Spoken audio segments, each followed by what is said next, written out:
Thanks a lot. If I may talk a little bit about Iran and Islamic Revolution of Iran, it's been more than 40 years past since 1979 Iranian Islamic Revolution. How do you see, Dr. Shajareh, Iran being able to export Islamic Revolution to the world and introduce Islam? In which parts of the world you see Iran being more successful? Please allow me to combine this with the next question. Has Islamic Republic of Iran been utilizing a specific and positive model of promotion of Islam? Let's say authentic Islam? Yes, Bismillah ar-Rahman ar-Rahim. Look, it's a very good question, and it's not a question of saying everything is rosy in Iran. I remember very clearly the time of the revolution. I remember the time of before the revolution, and I remember very clearly that Imam Khomeini, may Allah be pleased with him, has never until he died and left us, he didn't believe that Iran is perfect.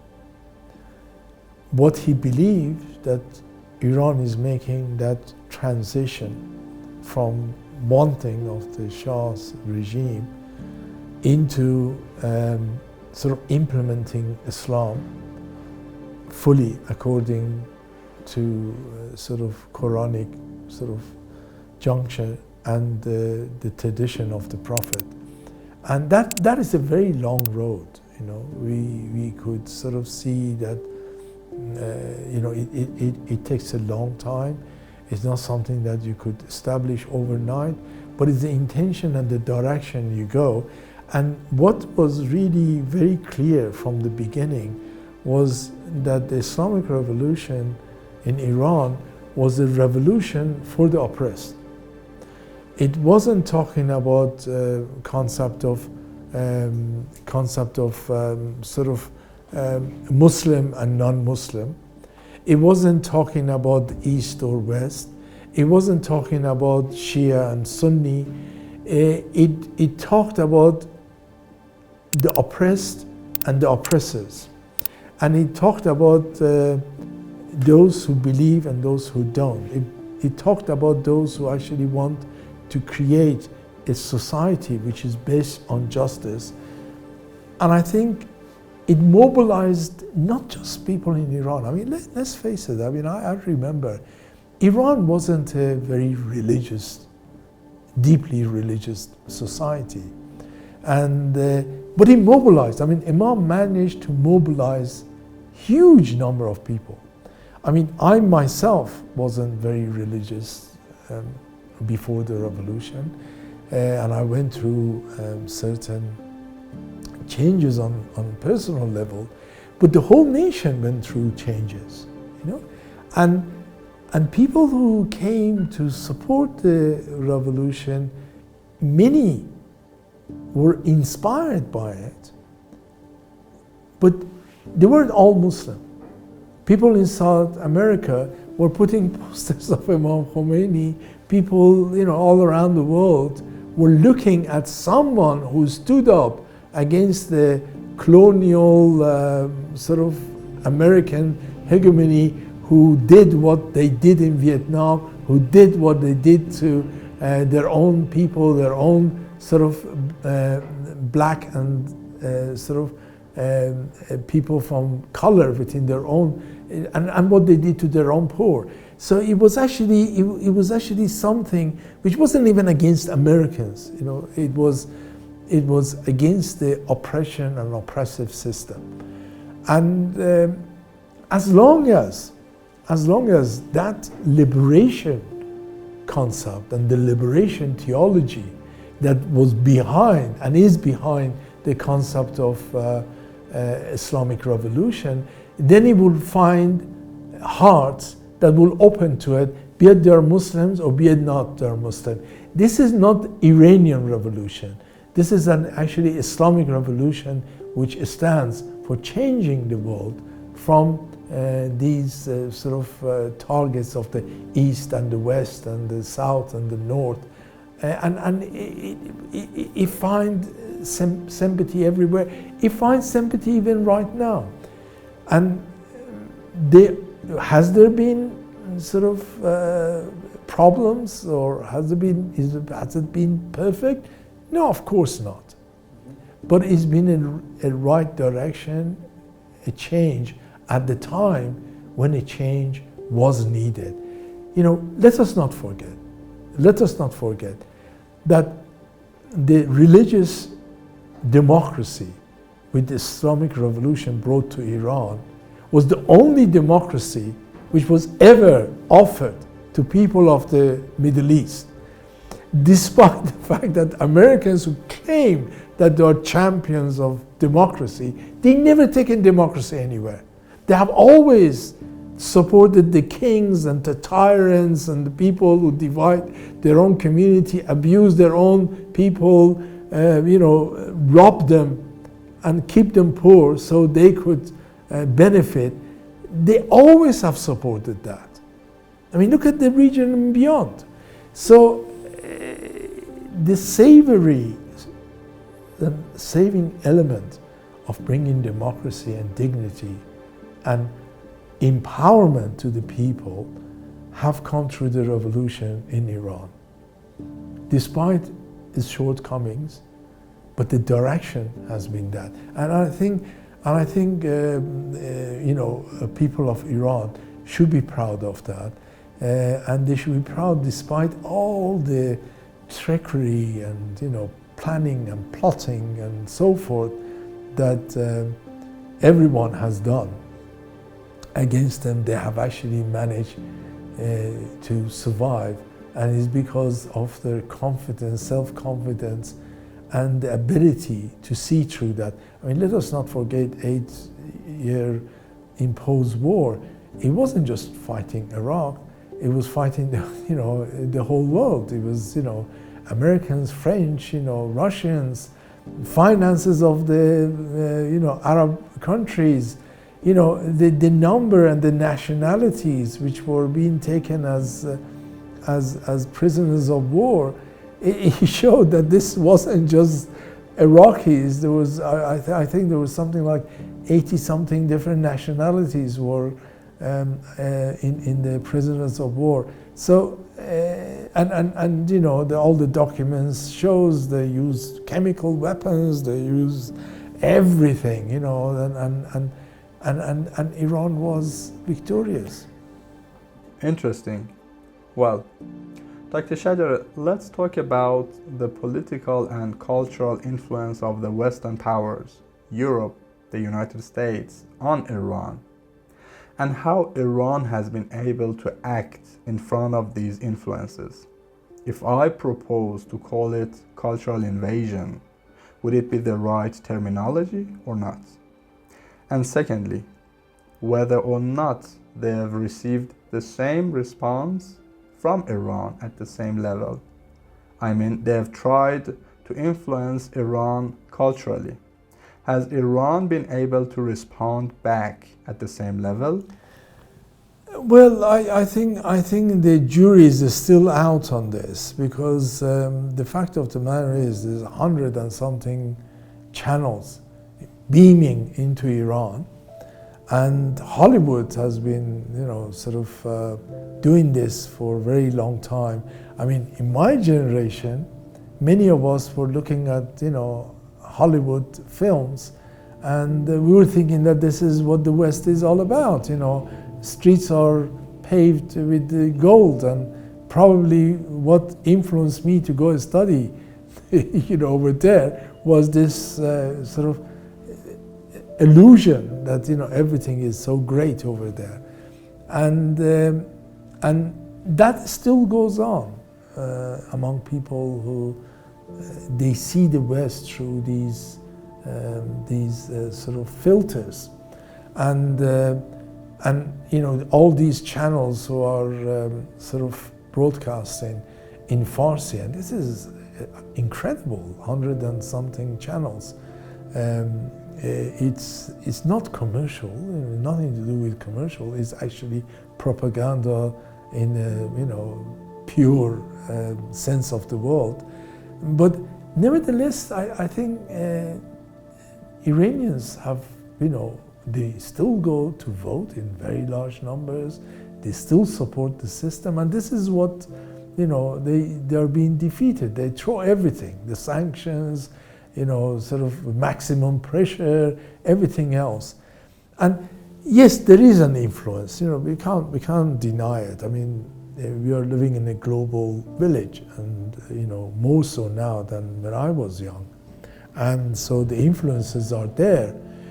But then also, Iran has influence. I mean, the fact that now everyone knows the word Ayatollah, everyone knows fatwa, everyone, they so many terminologies which came out of the revolution. It's there. And then, on the negative part, the concept of dividing people towards Shia and Sunni, and these planning and plotting, and people divide and rule, and psychological wars. All these are going on. But I think the fact that Iran has managed to achieve so much, despite all what has been, I mean, everything has been thrown at it.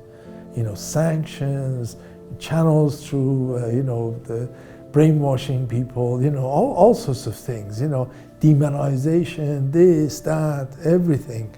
And, but what has Iran achieved? I mean, if we look at the sort of science achievement, it's tremendous. It really is. I mean, you don't need to be a supporter of the revolution or be an Iranian. If you just justly put the statistics of what Iran was before the revolution, with the support of almighty Americans, and the West, and what Iran is now with the almighty Americans and the West hammering it day in, day out, and you actually see what there has been achievement, what has been achievement militarily, what has been the achievement in other areas, what have been the achievements regarding self-respect, I remember, before the revolutions, the way that they look at the Arab youngsters in the West now, just as a money bag, someone's not intelligent enough, and they just got money and no intelligence or culture. That's the way they used to look at us as young Iranians. We were those image before the revolution, and then after the revolution, Arabs, young men, took over from the Iranians. But really, we weren't. We were just, money bags, and Iran was just a money bag. You want to buy some arms? You want to sell some arms? Go to Shah. He's going to buy it. He's not going to ask any question. Do I need it or not need it? He's going to buy it. And now he's MBS. he's the Shah. Trump says, just buy this. Give me your money.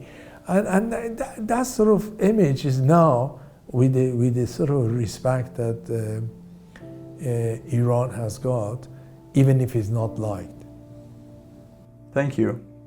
It's already late for you, so allow me to combine some questions to save a bit of time. Well, you talked about the maximum pressure campaign against Iran regarding the sanctions, all these media propagating day by day regards to Iran, not in favor, of course, against Iran. Despite all this money being spent in the media in different ways to isolate Iran, do you see Iran has been isolated? And secondly, has Iran been able to support the oppressed around the globe despite being under maximum pressure campaign? Because the support, to my knowledge, is a kind of ideological support, Quranic support, that if there is an oppressed, you need to do your best to stand beside him. So despite this maximum pressure campaign, whether they have been able to isolate Iran or not, and last but not least, how do you see Iran's position in supporting the oppressed despite all these pressure against Iran? Supporting the oppressed, first of all, is a sort of is a Quranic sort of command from Allah subhanahu wa ta'ala. As a matter of fact, it's Allah loves the oppressed. And we had a conference, it was a liberation theology conference, and many years ago, and we had a Jewish and Christian and Muslim participant, and one of our participants, I think it was Dr. Amali, he actually made a concept. He actually spoke about the concept. He said that a lot of people talk about chosen people. You know, people talk about the Jews as chosen people, other people as chosen people. You know, and at the time of Isa alayhi salam, at the time of Musa alayhi salam, you know, the Jews were chosen people because they were the oppressed. And so he said that what chosen people are is not a particular group or religious group. It actually changes during the time, from time to time. What chosen people are the oppressed people. Allah have always loved and helped and support the oppressed people. So the chosen people that happen to be at one juncture the Jews, and other juncture the Christians who were being thrown to the lion and so forth. And you know, it's on a basis of the oppressed. So supporting the oppressed is a must, and I think is very important. But I think also when you stand against the oppressors is a must. If you're going to create an environment that there will be an environment of peace, an environment of health, an environment of positivity rather than an environment of wars and oppression and abuse, then you can't do that. You can't create that environment without standing against the oppressors of your time. And so it's got a aspect of religious and ideological belief, but it also has got a concept that if you want to live in a healthy environment, you got to create that healthy environment. You can't have an apartheid system, an abusive system, a system that not only kills and illegally occupies, but it actually promotes that they, as a killers, as an apartheid agent, they are the oppressed. You know, they're oppressing, but they actually, you know, give the impression that they are the oppressed one, and they want the sympathy of the whole world, while they're killing, while they're committing apartheid, while they're illegally occupying, and I think if you allow that sort of concept to be established, then no one will be able to live happily. As Nelson Mandela said, that the freedom is not complete until Palestinians are free. So what he's saying after the apartheid is a very, very significant thing, that the freedom is not complete until the Palestinians are free. And that is as true for Nelson Mandela and the blacks in South Africa, as is true for Iranians, as is true for any Kashmiris, as is true for Yemenis. Why Yemenis stand up and demonstrate in support of Palestinians? Because of that concept. If we allow that sort of apartheid, bigotry to rule, then none of us are free. Well, thanks. What I understood from your response is that Iran is not isolated despite the maximum pressure campaign. Well, isolation is relative. What I'm saying is that let's go back to where we started. Was Imam Hussein isolated? Not of course. Was Imam Hussein with 72 people isolated? Did he lost the battle? Or was he victorious? I think you got to see what is the measurements that you're actually using to answer that. And I think the name of Hussein it's gone for centuries. It will go for centuries more, and it will inspire people. That was a great victory, as Hazrat Zainab said, I've seen nothing but beauty. And it taught us that people like Imam Hussein will not give bayah to people like Yazid. So, in today's term, those who have normalized and given in to the power of Israel actually have done exactly opposite of what he said. So, those are the losers and those are the winners. And I think that is really says it all. And I think it's better to die as a free man, an honorable man, than to live as a slave and someone who's been disgraced. And that it sort of says it all. I think Iran, if you look at it right now, the way that is sort of respected even by its enemies, it is actually a testimony that is not isolated. Well, Dr. Shajareh, how about Iran supporting the oppressed? Do you see Iran differentiating between the oppressed nations? Do you see the same level of support for Muslims in Yemen and China and Myanmar? Well, I think there is not clarity all the time on who is oppressed.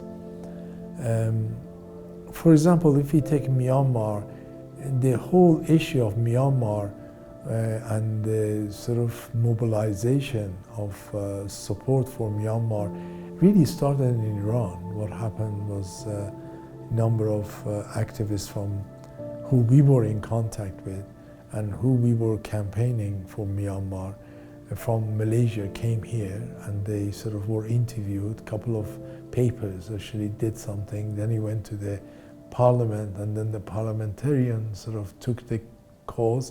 Then through Iran went the rest of the sort of region and so forth. And places like China is not as clear cut as what we are seeing.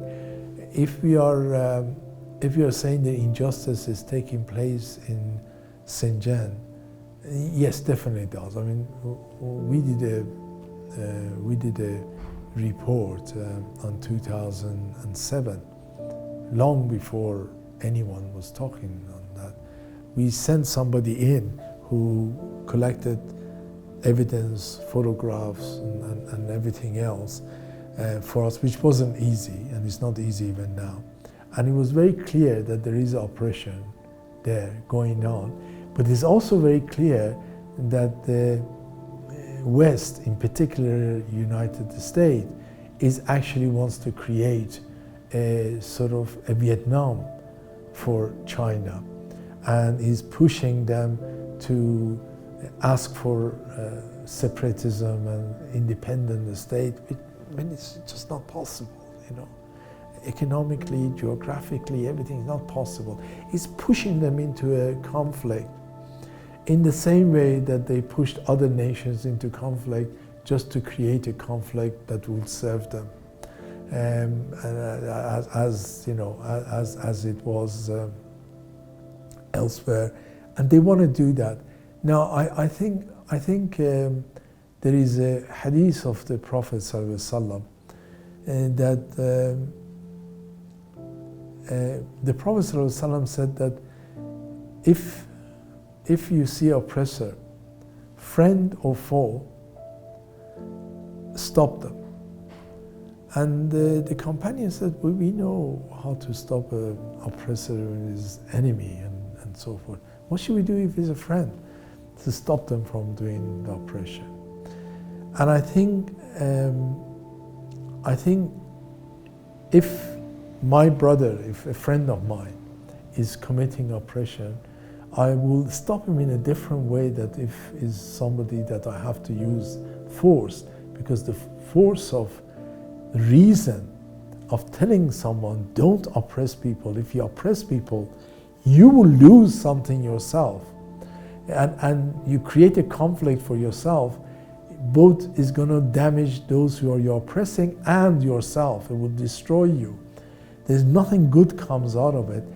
I think that is the responsibility that needs to be taken, because you know, you can't deal with the situation of China in the same way that we deal with the situation in Palestine.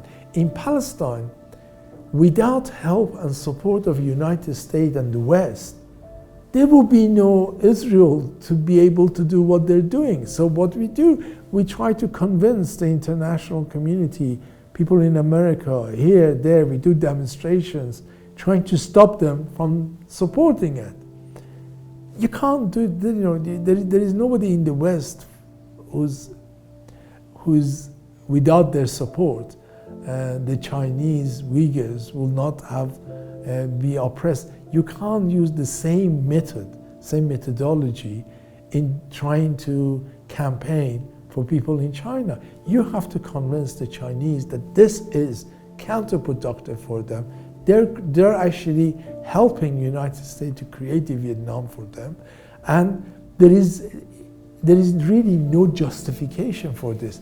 If there is an issue of there are some people who want to be a separatist, well, you know, there are people who want to be separatists even in Iran, you know. We don't go around behaving that way. You don't blame the Islam and the deen and the religion for some wrongdoings of some. If there are people, and they are indeed, who join Daesh from that region in China, but there are people from Iran who join Daesh. It doesn't mean that we go to that area where they come and start sort of, committing acts of horror against the innocent population. You don't do it not just because it's wrong to do that. You don't do it because it's counterproductive to do that. And so we need to convince those, and in the way that we failed to do it in Darfur, when Sudanese actually treated a sanction of Darfur as a military sort of means to deal with it when it was an internal issue, and they shouldn't have done that, and that caused a lot of harm to Sudan, and eventually Sudan was separated in pieces because of those wrong decisions. We actually need to convince people, if we have got that power of, and also we need to support the oppressed. But I think the problem there is because it's not clear. And the problem is there because, we are caught into this plotting by the United States to create this thing, and people sometimes don't read it right. And but we have to concentrate to read that correctly, and we need to convince China that this is actually a counterproductive for them, and they are reading it wrongly. Very well explained, thanks. I promise you, the last two questions. Dr. Shajareh, export of Islamic revolution has actually inspired people around the globe. Inspired a lot of resistant people like Sheikh Ibrahim Zakzaki in Nigeria to rise against oppression. Of course, you have heard a lot of false accusation, and he spent a lot of time in prison. How do you see the role of these people in the continuation of the Islamic revolution in a global level? I have had a true pleasure of knowing Sheikh Zakzaki for a very long time. From time we were young students, both of us. We are almost the same age. And we used to invite him to come to UK to give us talks and so forth. And every time he did, he used to stay with me. And our relationship goes many, many years. He's not a resistance in the true form of taking arms or anything. He has never believed in that in Nigeria. He believed that that is not a model that works in Nigeria. But he always have been a believer in that the Taghut needs to be removed. Islam has to be the only way of implementing your life politically, socially, economically, from the time that he was a young man at the university. And that message of him, that is the catalyst that needs to happen if Nigerians are going to get free from the corruption and abuses and everything else, and Nigeria as a country which is a mix, Muslim, Christian, and so forth, would flourish if that happens. And the implementing Islam is not sort of oppressive towards non-Muslims, and indeed will help them to flourish. And he actually believes, and he talks about it all the time, no compulsion in people to become Muslims or anything, and then we just need a system that gives the opportunity and the platform for a healthy environment. And he believes that if he gives his life, and indeed his followers give their life for that purpose, then be it. But he doesn't take arm.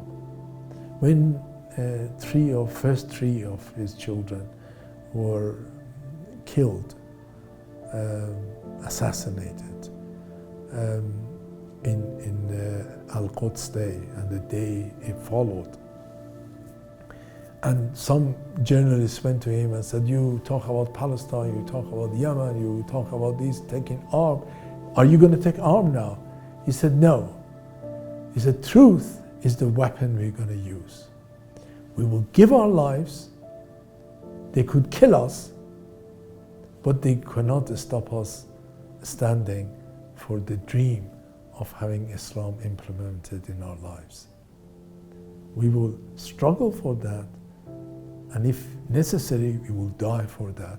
But we believe that Allah subhanahu wa ta'ala will make us victorious one way or other. And then he lost another 3 children. Then, his sister was buried alive. And yesterday we had 4 more shaheed down there. In Ashura we had 7 shaheed. We had 20 injured then and 20 injured yesterday. We got mass grave, according to admission of the government, mass grave of women and children and so forth, and great injustice, great corruption, great havoc. And the solution is implementation of Islam. And from that point of view, he's modeling it on Imam Khomeini and the Islamic Revolution. And but he's actually got he's modeling it exactly on that, and he actually says that that the movement, it hasn't got a fiqh. Fiqh is for people who live who are part of the movement. Movement has got principles, much bigger principles of establishing Islam as a way of life. Great, thanks. And the last but not least, Dr. Shajareh, how do you see the position of Islamic Republic of Iran, Islamic Revolution, and the authentic Islam in the future? Well, I really believe that we go through different awakening every so often, and we've got many ahadiths regarding that. I think we are having huge challenges as human beings now. We have challenges of global warming. We got challenges of the virus. We've got challenges of oil and gas crisis, Ukraine, and we will go through many other challenges. I think one thing is for sure, that as long as we rely on the Islamic solution and Islamic way to deal with these things, we will be victorious. And I think it sort of again takes us back to the Karbala, and how it has to be that we need to stand against injustices and establish environment of health and peace and justice. And as long as we do that, we are guaranteed. And we know that Allah says justice will prevail. It might not be seen by myself or by you or by our offspring, but it will happen. And that will be victory for all of us. And indeed, the victory for all of us is the step that we take towards that direction, how we work for that now. We might not see the actual victory, but it will happen. Well, thank you very much. Such an amazing discussion. It was a true pleasure for me. Ladies and gentlemen, I had the pleasure to talk to the chairman of the Islamic Human Rights Commission in London, Dr. Masoud Shajareh. And I do really appreciate it, Dr. Shajareh, for bearing with us until 11 p.m., although you're going to have important meetings tomorrow early morning. Thank you again for sharing your true and valuable opinion. It was a great honor for me to be at this conversation with you. I really enjoyed it as well. Thank you very much. Thank you. Good night until next time. Masaf International Institute. Uncovering the truth.